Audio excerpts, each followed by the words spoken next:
So just on that whole thing of women of dialogue, in Manchester now, I'm part of more than two groups, but the two specific ones. I'm on the Council of Christians and Jews on our local Manchester committee. And there we work, Jews and Christians together. And because where we are in Manchester has the second biggest Jewish community in the UK, we have a lot of scope to be joining with the Jewish community. And none of that is very easy. Dialogue is not an easy thing to do. We are with Orthodox Jews, more Orthodox than there would be in London, for instance. We've just had our first woman rabbi, though, so that's a big breakthrough for Manchester. And what I value most in the dialogue, I think, is getting to know ordinary people. So through that, I'm able to bring people together. So, for instance, there's a little chat group that meets in our house, which is Jewish women and Christian women, some of our parishioners, Anglican priests, women, and we just sit and we chat. And at first we were going to have an agenda, and then they said, well, no, let's just say what we want to say. The men have kept saying to me, you must write it down, Teresa, write your method down. I said, I can't. I said, because it rises from the group.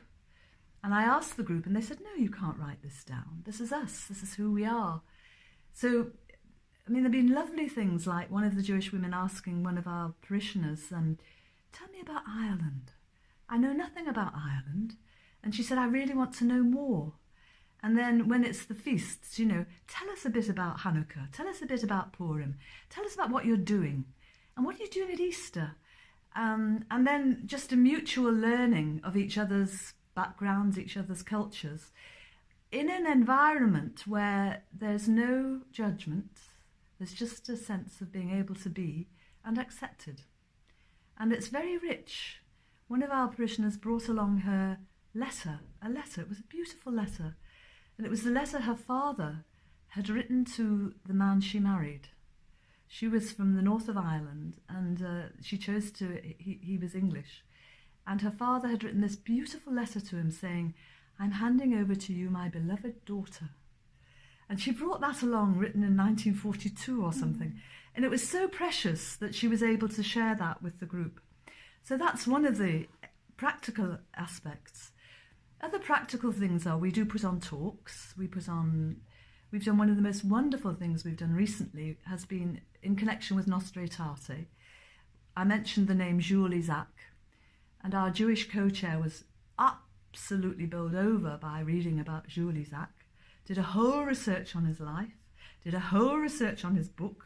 We then started groups, and these groups met about every month or so, Jews and Christians together, to look at the texts and to look at what the propositions are in Jules Isaac's book. Because Jules Isaac says, why did you go on? He challenges John the 23rd. Why did you teach the teaching of contempt? And he wrote that book as a sort of explanation of what he was talking about. So that's been a very rich experience, really rich, and it's had all sorts of little ramifications. Then I'm also working for the Diocese of Salford, which is the Catholic diocese in Manchester. And we've just got a new bishop. He's been in about 3 years now. And he's reorganised the department a bit. So we now have a department of dialogue. And in that department of dialogue, we have 3 hubs. One for ecumenism, one for Jewish and Christian Muslim, and one for Jewish Christian dialogue. So I'm in the hub for Jewish Christian dialogue, and we meet regularly, and we put on things for the diocese and notify Catholics to try and get more Catholics on board.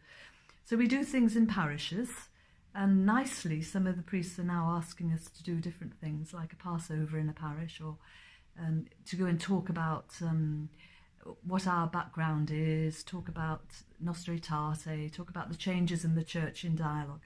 So some of this is beginning to filter through, and it's very exciting. I find it's so nice to go to a group where they can laugh if I tell them that, when I first started this and I said Jesus was a Jew, I got corrected and told Jesus was not a Jew, Jesus was a Catholic. Now the Catholic groups laugh at that. Well, it's rather wonderful that at least we've made that bit of journey.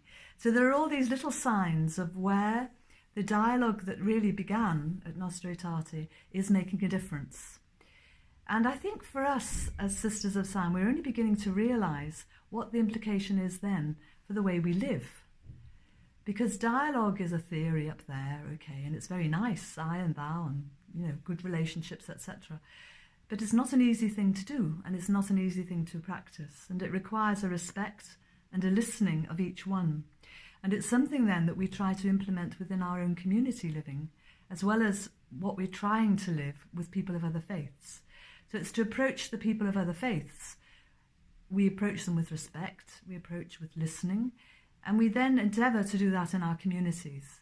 In some ways, the community is more difficult because we know each other better and we're not very polite sometimes. So it's a matter of allowing these principles of dialogue, which are so precious for the human being.